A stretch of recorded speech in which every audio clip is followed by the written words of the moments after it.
بسم الله الرحمن الرحيم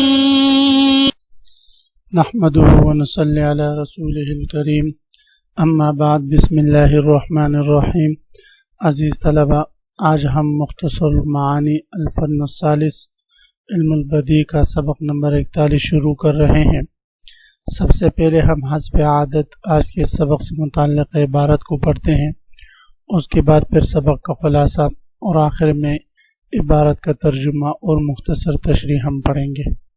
عزیز طلبہ، آج کی سبق کی ابتدا ومن جہت ان الاصل سے ہو رہی ہے۔ آپ حضرات عبارت پر توجہ فرمائیں۔ ومن جہت ان الاصل فی مطلق الاستثناء والاتصال ای کون المستثنى منه بحيث يدخل فيه المستثنى على تقدير السكوت عنه، وذلك لما تقرر في موضع من أن الاستثناء المنقطع مجاز، وإن كان الأصل في الاستثناء الاتصال فذكر آداته قبل ذكر ما بعدها، يعني المستثنى يوهم إخراج شيء وهو المستثنى مما قبلها أي مما قبل الآدات، وهو المستثنى منه، فإذا وليها أي الآدات صفة مدح وتحول الاستثناء من الاتصال للانقطاع جاء التأكيد لما فيه من المدح والإشعار بأنه لم يجد صفة ضم يستثنيها فاضطر إلى استثناء صفة مدح وتحويل الاستثناء إلى الانقطاع۔ عزیز طلبہ، آج کے سبق میں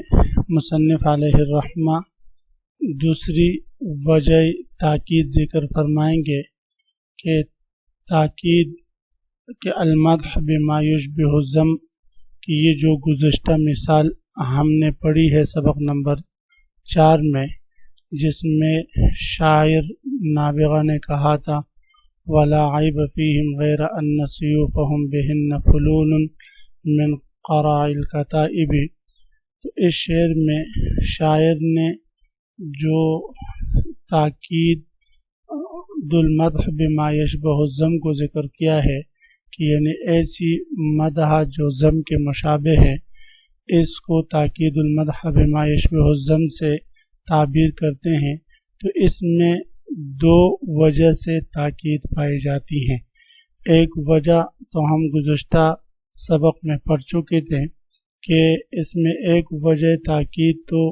یہی ہے کہ اس میں ایک چیز کو دلیل کے ساتھ ثابت کر دیا گیا ہے، کیونکہ شاعر نے نقیض مدعا یعنی اثبات عیب کو محال پر معلق کی ہے، اور معلق علی المحال محال ہوتا ہے، پس ان میں عیب کا نہ ہونا اس وجہ سے ثابت ہو گیا۔ دوسری وجہ تاکید کی مصنف علیہ الرحمہ ومن جہت ان الاصل سے ذکر فرما رہے ہیں، جس کا حاصل یہ ہے کہ استثناء میں اصل اتصال ہوتا ہے اور انقطاع یہ مجاز ہے۔ تو جب اصل استثناء میں اتصال ہے تو مستثنیٰ سے قبل عادات استثناء کے مذکور ہونے سے سامع یہ سمجھے گا کہ گو متکلم مستثنیٰ منہ سے کسی چیز کو خارج کرنے کا ارادہ رکھتا ہے، بئی معنی کہ متکلم کے خیال میں بعض چیزیں مستثنیٰ منہ کے حکم سے خارج ہیں، جن کو وہ نکال کر حکم مذکور کے ضد میں داخل کرنا چاہتا ہے، کیونکہ استثناء نفی سے اثبات ہوا کرتا ہے، اور جب اس نے ادات استثناء کے بعد صفت مدح کو ذکر کر کے اتصال استثناء کو انقطاع کی صورت میں بدل دیا تو اس نے اس مدح میں تاکید پیدا کر دی، کیونکہ اس نے یہ ظاہر کیا کہ میں نے ہر چند صفت ضم کی کوشش کی مگر نہیں ملی، اگر مل جاتی تو اسی کا استثناء کرتا، اس لیے میں نے مجبور ہو کر صفت مدح کو ذکر کر کے استثناء کے اتصال کو انقطاع سے بدل دیا۔ تو اس لیے یہ جو ہے گویا کہ اس میں بھی مدح مکرر پائی گئی، تو اس تکرار کی وجہ سے جو ہے اس میں تکرار مدح کی وجہ سے جو ہے اس میں تاکید پیدا ہو گئی۔ تو فرماتے مصنف علیہ الرحمہ ومن جہت ان الاصل فی مطلق الاستثناء هو الاتصال، اور بئی جہت کہ اصل مطلق یعنی استثناء میں اتصال ہی ہے، یعنی اصل مطلق وہ یہ ہے کہ ان الاصل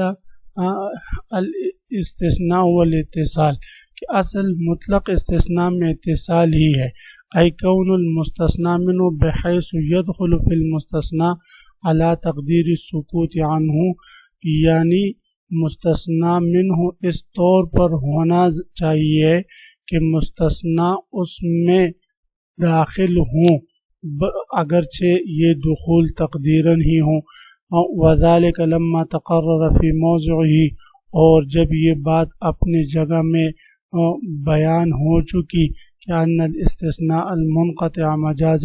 کہ استثناء منقطع یہ مجاز ہے، یہ اصل نہیں بلکہ اصل تو وہ استثناء متصل ہیں. تو اصل استثناء متصل ہوا اور استثناء منقطع یہ مجاز ہوا. وَإِذَا كَانَ الْأَصْلُ فِي الْإِسْتِثْنَاءِ الاتصال، جب اصل استثناء میں اتصال ہوا، فَذَكَرَ عَادَاتَهُ قَبْلَ ذِكْرِ مَا بَعْدَهَا، تو مصنف علیہ الرحمٰن نے عادات استثناء کو ذکر کیا ما بعد یعنی مستثنی کو ذکر کرنے سے پہلے، یعنی المستثنی ما بعد سے مراد مستثنی ہے، یعنی مستثنی کو ذکر کرنے سے پہلے مصنف علیہ الرحمٰن نے مستثنی منہ کے فوراً بعد جو ہے عادات استثناء کو ذکر کیا. یوہم اخراج شیئن، تو اس عادات استثناء نے جو ہے وہم پیدا کر دیا کسی چیز کو نکالنے کا. یعنی جب شاعر نے کہا کہ لا عیب فیہم، ان میں کوئی عیب نہیں، الا، تو الا کے بعد یا غیرہ کے بعد اب مخاطب کو وہم پیدا ہو چکا کہ کچھ عیب یہ مستثنیٰ کرنا چاہتا ہے، عیب نہیں سوائے اس عیب کے، اس لیے کہ اصل استثناء میں جو ہے اتصال ہے، تو معلوم ہوا کہ عیب ہی کی کوئی نوع اس سے اب یہ نکالنا چاہ رہا ہے. وہ المستثنیٰ منہ، مستثنیٰ کو نکالنا چاہتا ہے، مما قبلہا ما قبل سے، مما قبل العادات والمستثنیٰ منہ، یعنی عادات سے پہلے جو چیز مذکور ہے اور وہ مستثنیٰ منہ، اس سے وہ مستثنیٰ کو نکالنا چاہتا ہے. فَإِذَا وَلِيَهَا اے العادات صفت مدح، جب اس کے بعد متصل ہوا، یعنی عادات استثناء کے فوراً بعد جو ہے وہ دیکھا کہ اس کے ساتھ جو ہے وہ صفت مدح ہی ذکر ہیں اور صفت مدح اس کے بعد آ گئی، تو اب صفت مدح تو وہ مستثنی منہ کی جنس سے تو نہیں ہے، تو اس لیے کہ مستثنی منہ تو عیب ہے اور یہاں پر صفت مدح ہے، تو تحول الاستثناء من الاتصال انقطاع، تو یہاں پر فوراً استثناء اتصال سے انقطاع کی طرف پھر گیا. یعنی اب یہ استثناء متصل نہیں رہا، اس لیے کہ مستثنیٰ تو مستثنی منہ کی جنس سے نہیں ہے جو انہوں نے ذکر کیا ہے، بلکہ یہاں تو مستثنی منہ سے جو ہے وہ خارج ہو گیا ہے. اس لیے کہ جب شاعر نے کہا کہ لا عیب فیہم غیر ان سیوفہم بہن فلول، کہ جب اس نے کہا کہ ان میں کوئی عیب نہیں سوائے اس کے کہ ان کے تلواروں میں دندانے ہیں، اور یہ دندانے کس کی وجہ سے ہیں؟ من قراء الکتائب، وہ کھوپڑیوں کو مارنے کی وجہ سے ہیں، دشمنوں کی کھوپڑیوں پر اس کو بار بار مارنے کی وجہ سے یہ آئے ہیں. تو اب یہاں پر یہ تو قراء الکتائب جو ہے یہ تو صفت مدح ہے، یہ تو عیب نہیں ہے، تو اس لیے فرماتے ہیں کہ استثناء اتصال سے انقطاع کی طرف پھر گیا. تو یہ جاء تاکید، تو اس میں خود بخود تاکید آئے گی لما فیہ من المدح علی المدح، اس لیے کہ یہ تو تکرار مدح ہو گیا، یعنی پہلے لا عیب میں ہر قسم عیب کی نفی ہو گئی، اور پھر استثناء کے بعد جو ہے بھی مدح ذکر کر دی کہ مجھے کوئی عیب ملا ہی نہیں جس کو میں مستثنیٰ کرتا، اس لیے مدح ذکر کر دی. تو مستثنیٰ منہ بھی مدح، مستثنیٰ بھی مدح، تو یہ تکرار مدح ہوا. تو یہ مدح علی المدح کے قبیل سے ہوئی اور اسی کو تاکید کہتے ہیں. والاشعار، اور اس میں بڑی باریک بینی سے اس بات کی طرف اشارہ کیا بأنہ لم یجد صفت ضم حتی یستثنیہا، کہ شاید نے ان ممدوحین میں کوئی صفت ضم کو نہ پایا جس کو وہ مستثنی منہ سے مستثنیٰ کرتا. فاضطر الى استثناء صفت مدح، تو اس لیے وہ صفت مدح ہی کی استثناء کی طرف مجبور ہوا، وتحویل الاستثناء الى الانقطاع، اور وہ مجبور ہوا استثناء کو اتصال سے انقطاع کی طرف پھیرنے کا۔ تو اسی کو جو ہے تکرار مدح کہا جاتا ہے اور تاکیدی مدح کہا جاتا ہے۔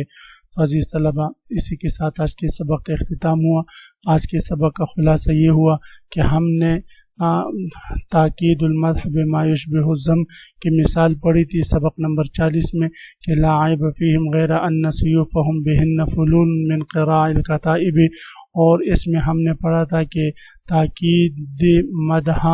دو طرح کا ہے۔ ایک تاکید مدح کے بارے میں ہم سبق نمبر 40 میں پڑھ چکے تھے، اور آج ہم اس سبق میں تاکید المدح کی دوسری صورت سے متعلق آج اس سبق میں ہم نے پڑھا۔ آپ حضرات اس کو خوب غور سے سنیں سمجھیں۔ اللہ تعالی ہم سب کا حامی و ناصر ہو۔ آخر میں سبق سے متعلق ایک سوال ہے، وہ یہ ہے کہ شاعر نے کہا ہے کہ من قراء الکتائب غیر کیا کہا بھائی کہ بہن غیر ان سیوفہم بہن فلون من قراء الکتائب، تو یہاں پر جو مستثنیٰ ہے یہ مستثنیٰ جو ہے مستثنیٰ منہ کے جن سے نہیں ہے۔ کیوں نہیں ہے؟ وجہ آپ جو ہے یاد کر کے اگلے سبق میں حاضر ہوں۔